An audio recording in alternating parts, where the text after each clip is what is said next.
This is intended as a support for solopreneurs. And we get together because we like each other's company, we love experimenting, we love sharing ideas and discoveries. Sometimes we even do a little business together. So this morning, we're going to do a book review. We did some discussion last week and decided that maybe some book reviews would be a good idea. So the book review that Vivek is going to do is the Chimp Paradox.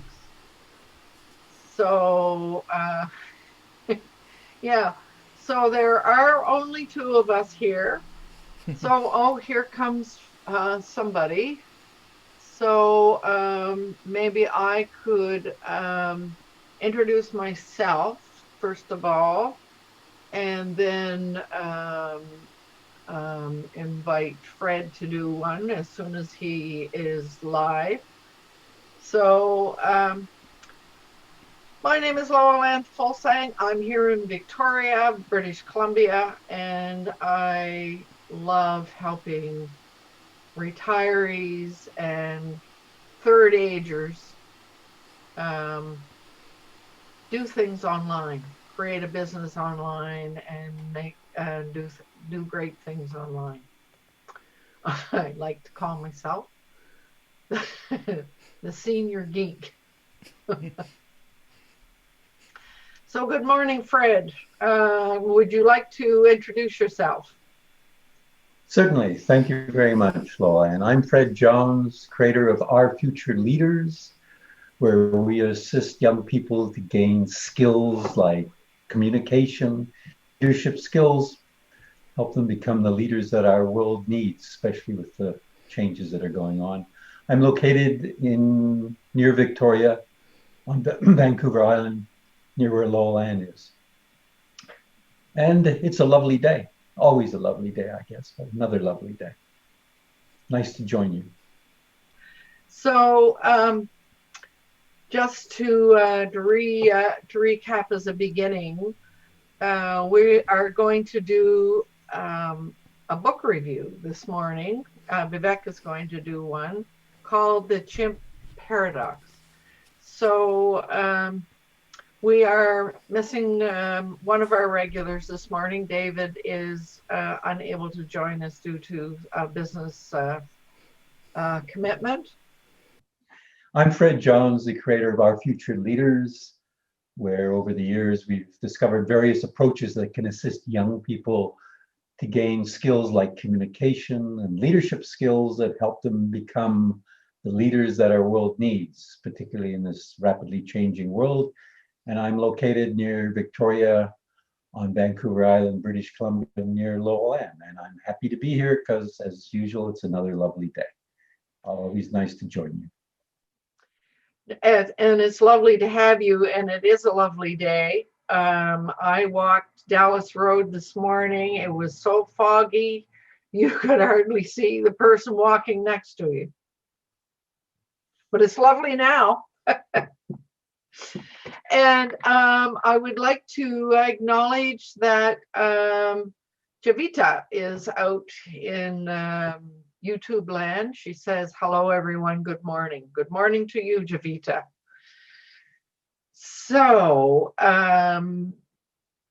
Vivek, if you would like to begin, we know that this is probably going to take about 30 minutes for part one of his book review. Namaste. My name is Vivekananda. People call me Vivek.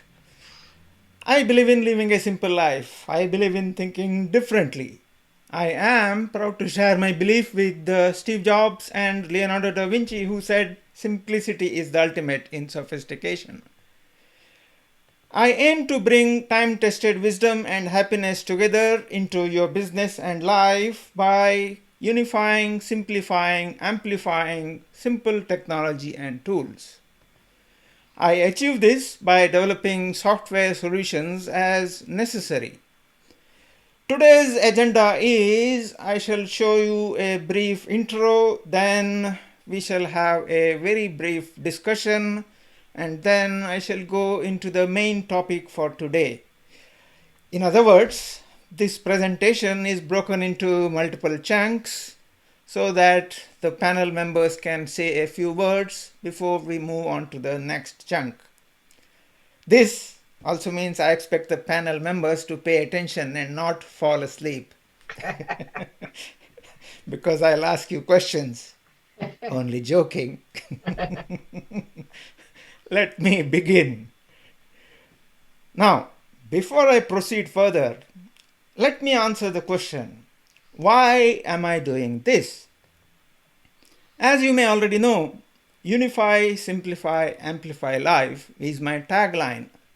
So, by studying and reviewing work by inspirational people, I hope to inspire you all, especially when we are in a lockdown situation due to COVID.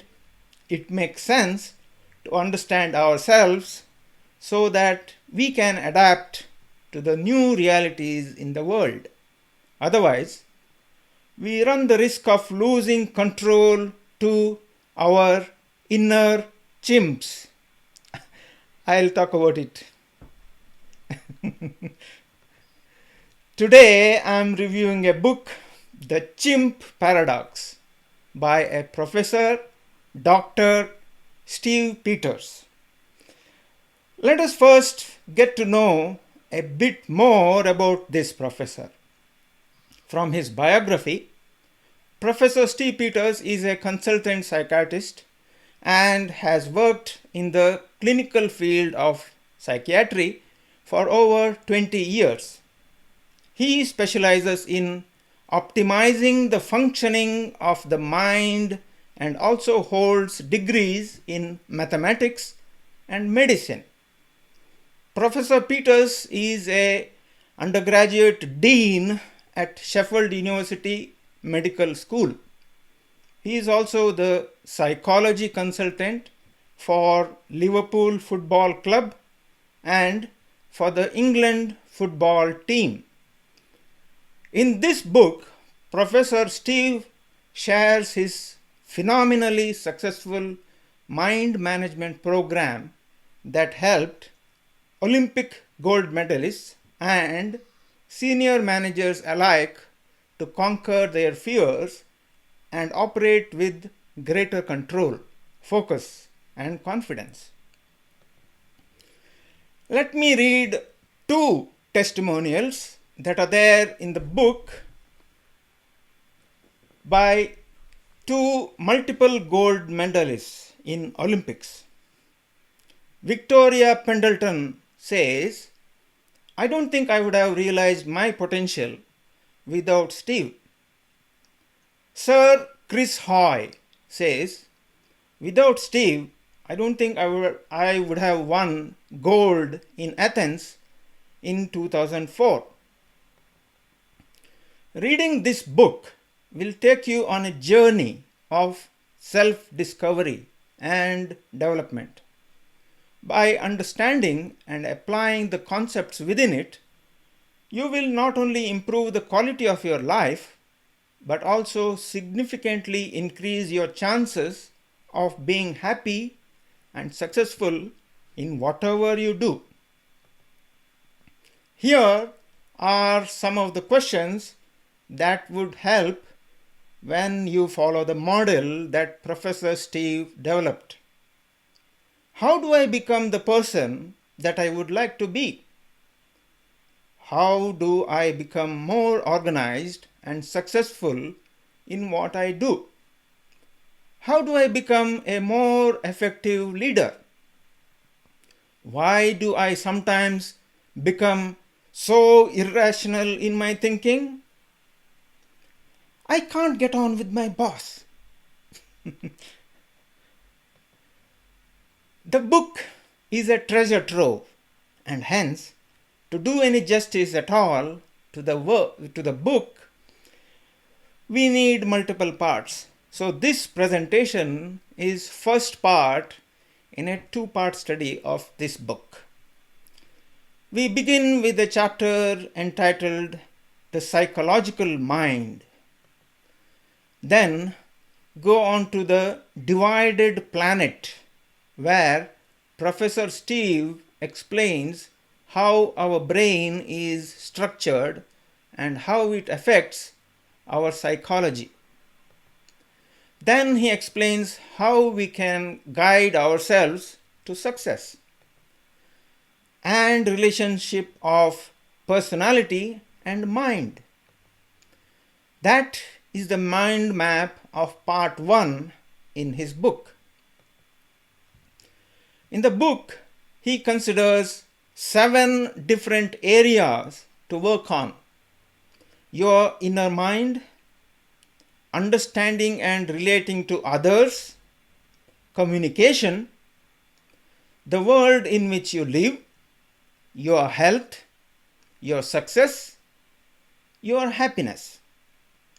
He says, to help you to understand and visualize these areas better, each will be represented by a planet, some of which have their own moons to stabilize them. The 7 planets and their moons come together to form the psychological universe within your head. So,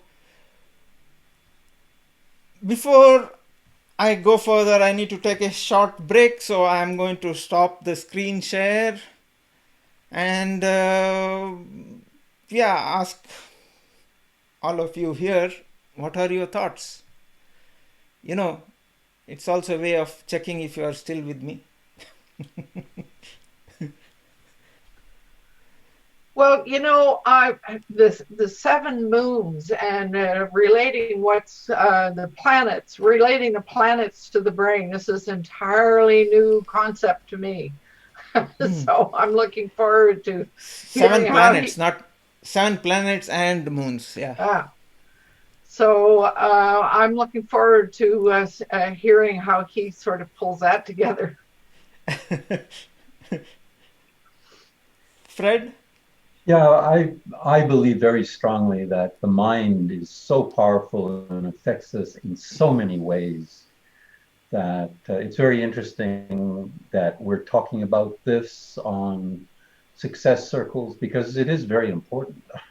As much as you say, I want to do something, that's always easy. It's making it happen, which is difficult. And the mind has such an impact on us. That's why it's very interesting that you have your Unify, Simplify, Amplify Life.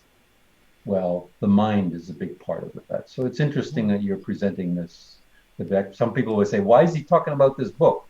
Well, it's very key to everything that we're trying to do here in any success circle. So I find it interesting so far that, there's another person who's got his point of view, and I'm interested in hearing about it. And I might say that Javita says out there, very interesting concept, Vivek. So she's responding. This is Professor Steve Peters giving his TED Talk. I will put the link to this in the chat so that Lolan can put it on her website. I'll go to the next slide. I'll paste that later. The human brain is complicated, so we will look at a simplified version. The 3 psychological brains in our model, the frontal, limbic, and parietal, are called the human, the chimp, and the computer. Within the chimp management model, 3 of these brains, frontal, limbic, and parietal, combine to form the psychological mind, and we will only look at these brains. The psychological mind also has a storage area for thoughts and behaviors called the computer, which is spread throughout the whole brain. The computer stores information that the chimp or human has put into it. It then uses this information to act for them in an automatic way, or it can serve as a reference point. In the TED talk, the professor uses this map of the brain. The frontal part of the brain is the human part of everyone, shown in yellow here. Limbic part, which is shown in white, is the chimp part. The computer that is mentioned is the parietal part of the brain, shown in green in this diagram. When you were in the womb, two different brains, the frontal, the human, and limbic, chimp, an emotional machine, developed independently and then introduced themselves to each other by forming connections. The problem is that they found they were not in agreement about most things. Either of these two brains or beings could run your life for you, but they try to work together, and therein is the problem. He says, having a chimp is like owning a dog. You are not responsible for the nature of the dog, but you are responsible for managing it and keeping it well behaved. This is a very important point, and you should stop and think about this because it is crucial to your happiness and success in life. The chimp is an emotional machine that thinks independently from us. It is not good or bad. It is just a chimp. To reiterate, the chimp within your head is a separate entity to you. It was born when you were born, but actually has nothing to do with you as a human. It is simply part of your machinery. The chimp is the emotional machine that we all possess. It thinks independently from us and can make decisions. It offers emotional thoughts and feelings that can be very constructive or very destructive. When people have accidents that damage their frontal lobe, or where they have a disorder or illness affecting the frontal lobe, their personality alters. Effectively, the human part of the brain stops working, and the new personality that presents is the chimp. He says, the chimp can be your best friend and your worst enemy, even at the same time. This is the paradox. The title of the book is taken from this. Secret of success and happiness is you need to understand your human and not muddle up your human with your chimp. You need to understand how your chimp behaves and why it thinks and acts in the way that it does. One of the secrets of success and happiness is to learn to live with your chimp and not get bitten or attacked by it. That is the full mind map. The professor covered these concepts in his TED talk as well. So we have reached halfway mark, and let me take a short break. So I stop the screen share again.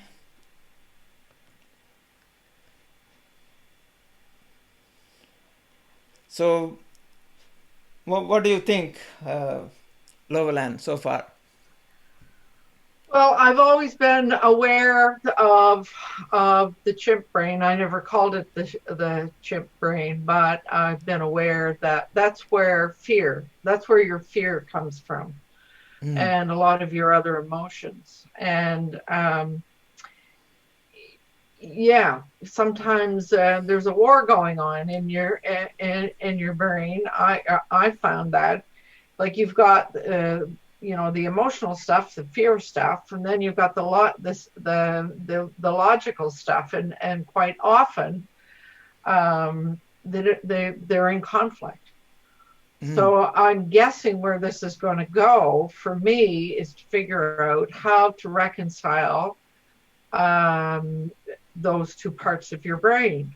mm. So your logical brain should be able to sort of look at all those fears and kind of um, figure out what to do about them. And that's the only way I think that one can move forward, is to reconcile those two parts. At Mm, least that's been my own experience, and my own study of it. Yeah. mm. But I really I kind of giggled. Your chimp is like a dog, and it's not you, but you are responsible for managing it. I thought that was a really interesting way to put that. Yeah. Oh, Okay. what about you, So Fred? yeah, if Fred does, yeah, go on. If you, You want to hear my take Hmm, on it, is that right? hmm, As Lauren said, I think many of us are aware that there are various aspects of the brain, and they get impacted many ways. Trauma is something that can impact us, and we then react even mm, without realizing what the trauma has affected. And that's probably what the professor is calling the chimp brain, which is another name, I think, reptilian brain, lots of hmm, names for that, where we go back to survival. So a mm. lot to do with, as Lolan said, fear. Why are we fearful? Well, it's partly due with survival. Yeah. Well, And that's in the it. next, So it is impacted, and it's impacted different ways by different people, often because of the trauma that they've had in their lives. And that can impact you a lot and make you fearful. So, yeah, it's interesting. Another interesting concept or approach. The one thing I thought was you don't want the chimp to bite you. And that sort of is the picture. Yeah, you don't want that brain to attack you, because sometimes it is, as he says, it can be very helpful, but it can also be very detrimental as well. So, yeah, and if the if the chimp part starts attacking you, no force in the world can help you. well, that's, I think, a lot of people who are addicts of some sort, Mm, and mm. that's what's happened to them, is that chimp brain is controlling them. hmm. So interesting, yeah, an interesting approach. So Vivek, Javita asked a question. She says, "Is contradiction? Does it come from past experience?" So Um, I guess what she's asking is, like, how does past experience impact what's going on with your chimp brain? um, yeah, I guess past experience and so on. Even Fred was also talking about um, accidents or things like that that might have happened. But this book actually talks about. He gave the example of accidents and so on to illustrate the point that there are two people in your head already. And if one part gets affected in some way, then the other part will take over and you somehow continue living. So that's what is meant there. But anyway, let me proceed with the rest of the uh, slides.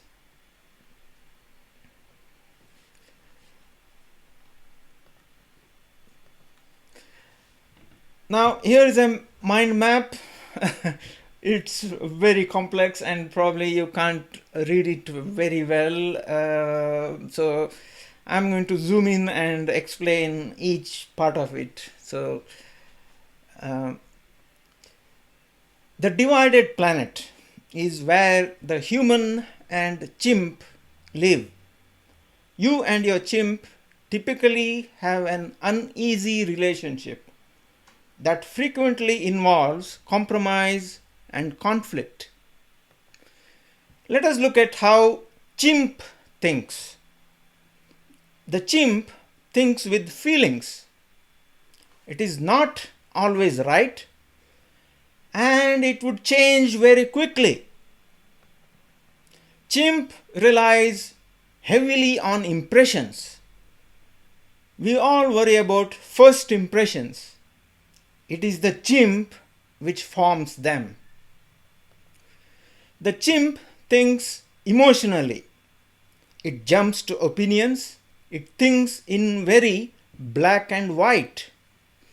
It is paranoid, often catastrophic, irrational, and makes emotive judgments.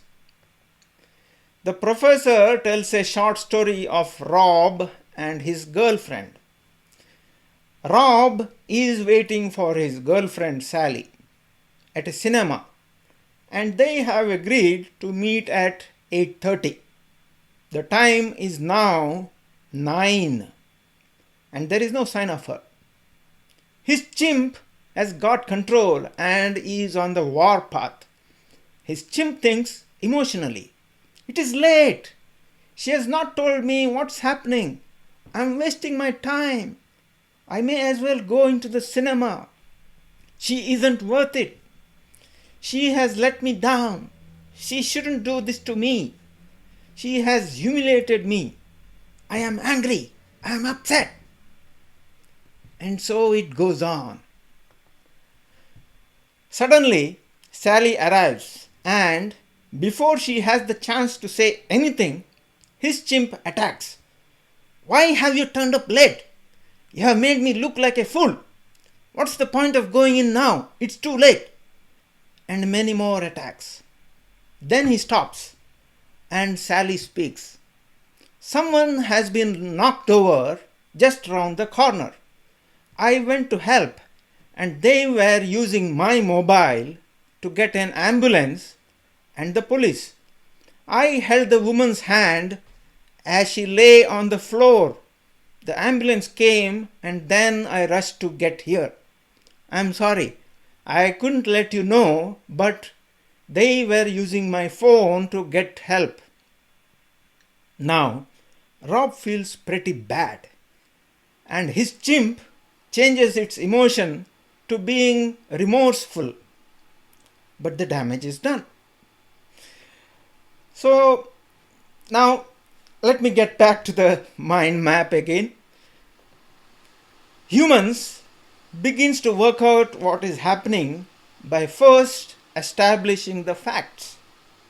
They gather all the information available before beginning to make plans. Having gathered the facts, humans try to establish the truth and then base their beliefs on the truth.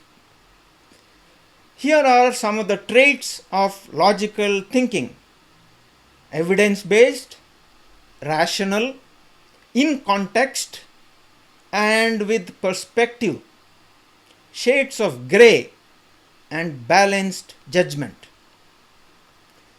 Both chimp and human are healthy with different interpretations of what is happening, how to deal with it. The professor gives two more examples: John and the parked car, and another example of Sarah's comment. I'm not going to go into that. You better buy the book. Now, that is the huge mind map about ways of thinking for the chimp and the human. You can compare the chimp thinking and human thinking here. You can see how different they are. But the professor says that both are necessary. Now, in my opinion, without emotions, you become just a robot. But if you only have emotions and no logical thinking, you become a total wreck. So you need a balance. Human and chimp have different agendas. The main agenda of the chimp is to produce the next generation. A very close second agenda of the chimp is self-survival, which includes protecting itself from harm. If the typical chimp is really pushed, it is quite likely to protect the species rather than protect itself. This is the parental drive. Other objectives include establishing a territory. Human beings are very diverse about what they think or feel is their purpose in life. Having a purpose in life is something that humans thrive on. One of the main agendas of the human is to build a society where humans can live in harmony and in peace. The human looks for justice and structure. That is the agendas branch of the mind map. You can compare and contrast the chimp agenda to human agenda. As the human and chimp have different agendas, the way they operate also differs. The chimp operates with a jungle center that is based on instincts and drives. Body language plays a role while the chimp assesses the surroundings. The fight, flight, or freeze FFF response is arguably the most frequently used and most important instinct that our chimps possess. This FFF instinct is nature's automatic response when danger or perceived danger threatens. Fight is taking on the threat. Flight is running away from the threat. Freeze is keeping still and hoping the threat will go away and you won't be noticed. This can also be interpreted as avoiding. In our psychological mind, it is the chimp that works with the FFF response and offers this to the human. It's an offering. If you don't respond in some way by choosing one of the FFF options, reassuring the chimp, then your body will naturally release adrenaline. When this adrenaline is coupled with negative thoughts, your chimp will go into an anxiety state. Typical example would be walking into a room full of strangers. Apart from instincts, the chimp has strong drives. A drive is something that compels us to get up and do something. The chimp has powerful drives such as sex, dominance, food, security, parental, territorial, and the search for a troop. As drives are necessary for survival, their compelling nature makes them difficult to resist.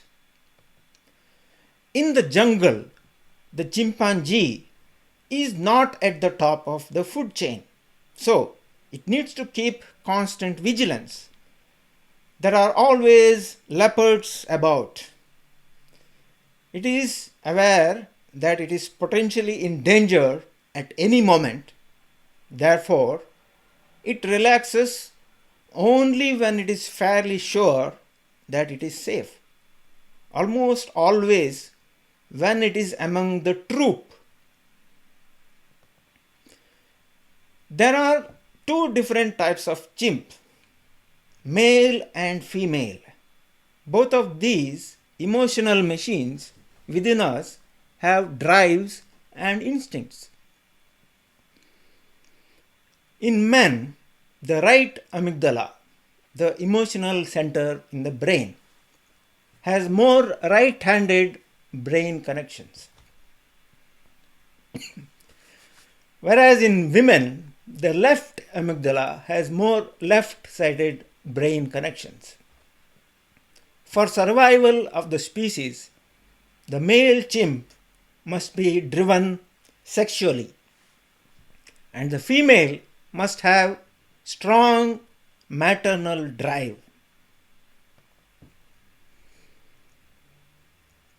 The human male and human female are extremely similar, but are being influenced by the inner chimp, which is more typically male or female in character. The main female hormone, estrogen, functions to promote maternal drives, nesting instinct, and passivity. The main male hormone, testosterone, gives a high sex drive, aggression, and builds muscle. Here are some of the operational features of the humanity center: honesty, compassion, conscious. Law abiding are cornerstones for human. Self control is probably the biggest factor that marks us out from the chimpanzee. In the Stanford marshmallow experiment, preschool children were offered a marshmallow to eat, but told that if they waited, they would receive more at a later time. The children who delayed eating the marshmallow by managing their impulse for immediate gratification were found to be more successful in later life. This is a comparison of jungle center and humanity center. There are two distinct personalities in your head, you and your chimp. They operate via two different brains which are trying to work together. They may have similar personalities or they may be very different. If one of them gets control of the decision making, then this personality will dominate, and this is what you will present to the outside world. Recognizing the two different personalities will help you understand yourself better, and also to manage each of them to get the best out of both. That is the full mind map of the divided planet chapter from the book. Now, the next part is how to manage your chimp, but I would like to take a short break. My throat is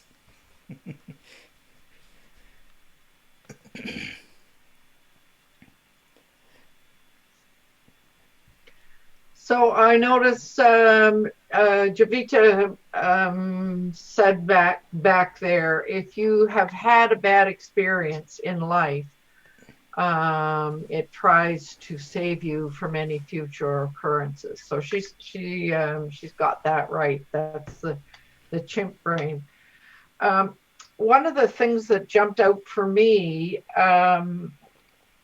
and I guess it's a question, is where does stress, I mean, when we think about business stress or stress that's going on in the world around us right now, I'm guessing that stress is a major outcome of the chimp brain, and the mechanisms that we need to employ to overcome that stress is to do what we're doing partially right now. We're the whole idea of using our human brain to learn more about the way things work.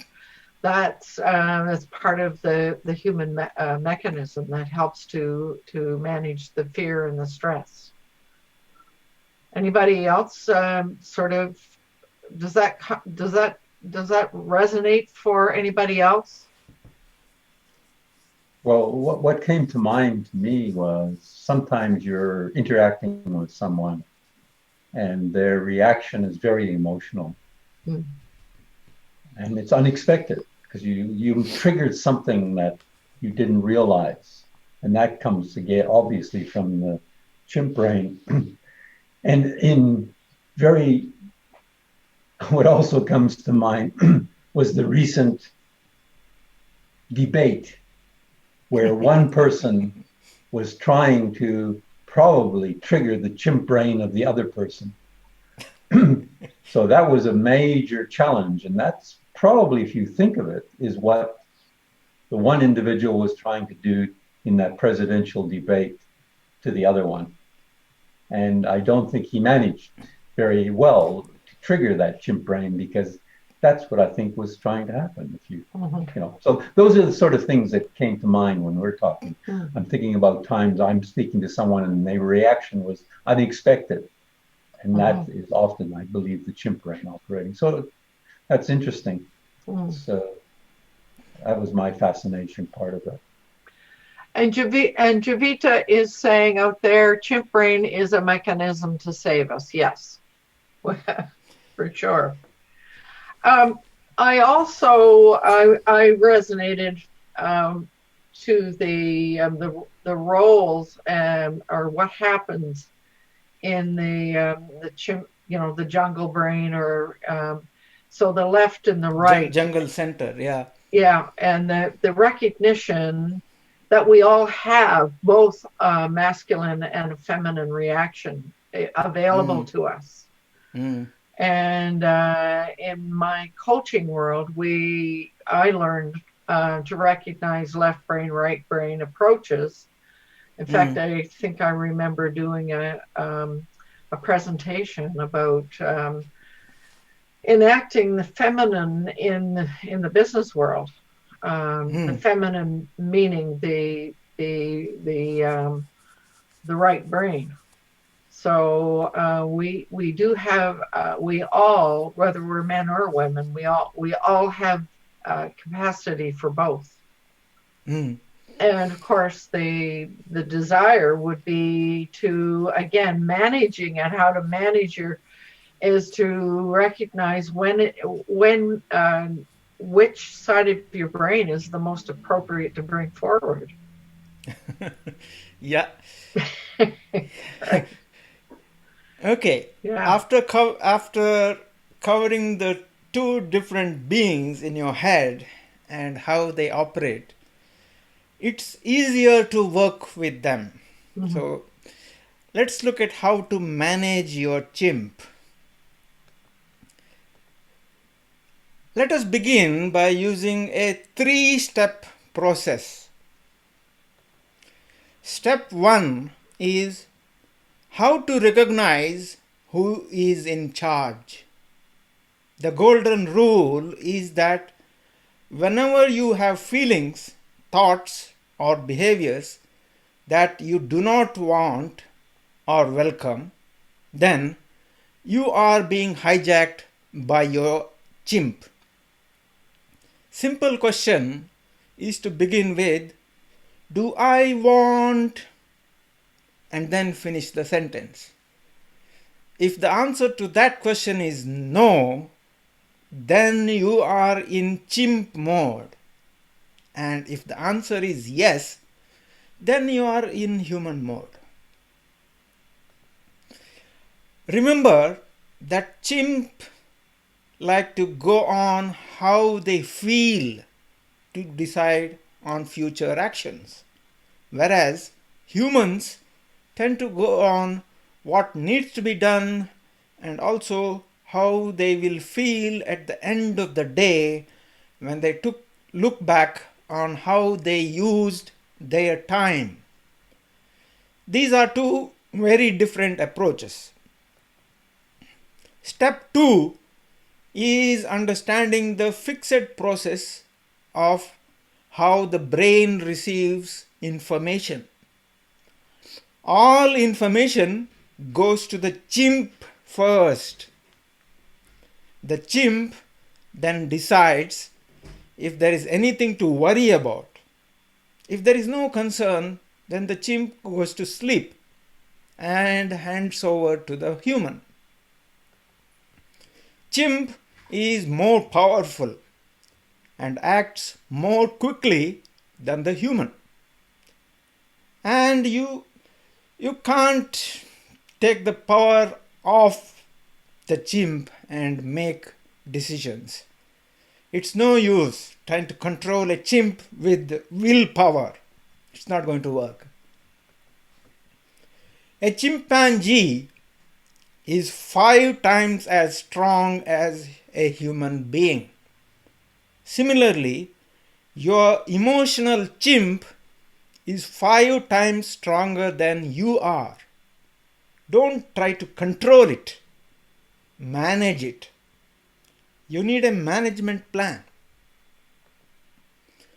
Part of the problem is that most people don't realize that the chimp is merely making an offer and not a command.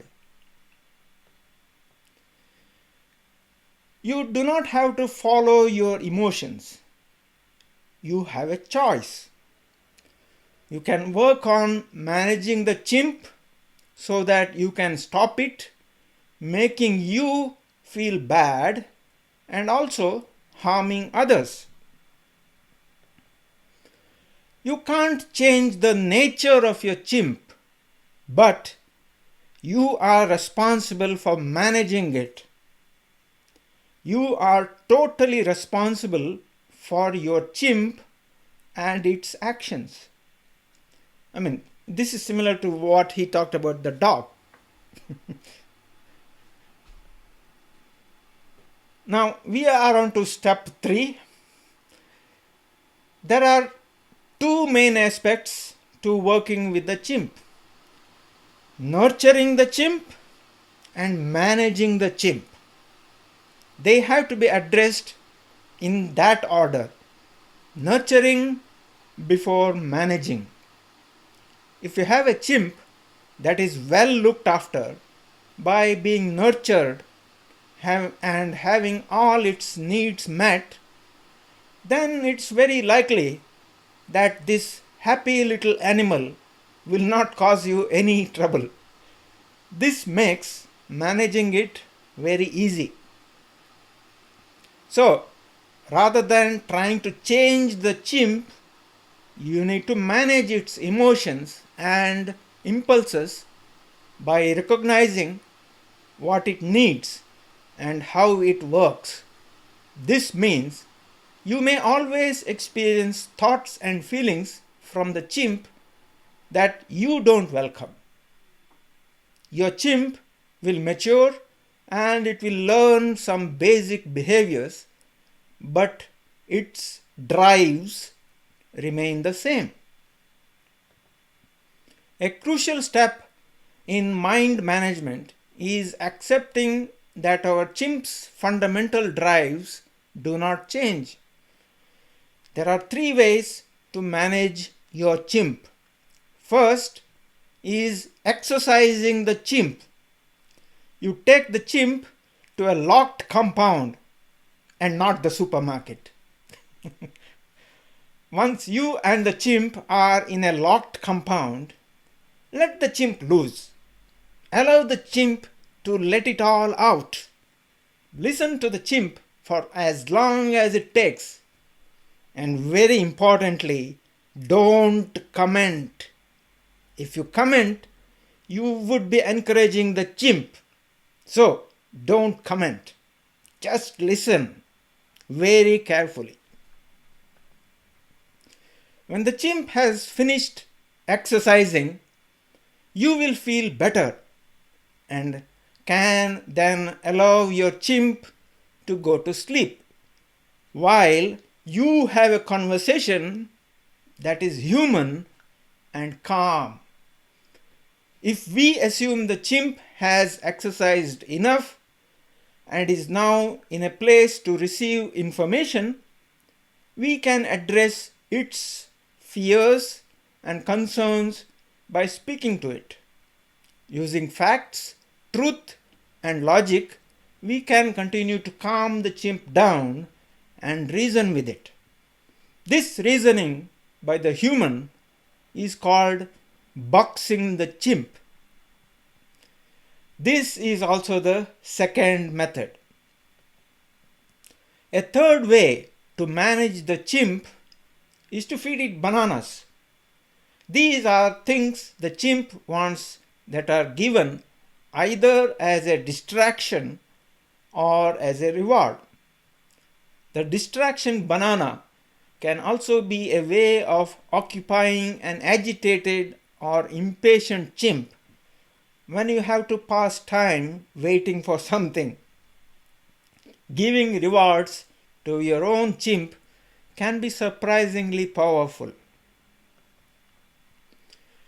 It may take several repeat episodes of exercising the chimp for any one problem before you can box it. You may also need to keep putting the chimp back into its box several times for any one problem. But with practice and skill, the chimp will respond. And finally, the human can manage the situation. Chimps like to survive. Humans like to have a purpose. When we have a sense of purpose in life, it brings with it a sense of meaning, and this in turn leads to achievement, satisfaction, and well-being.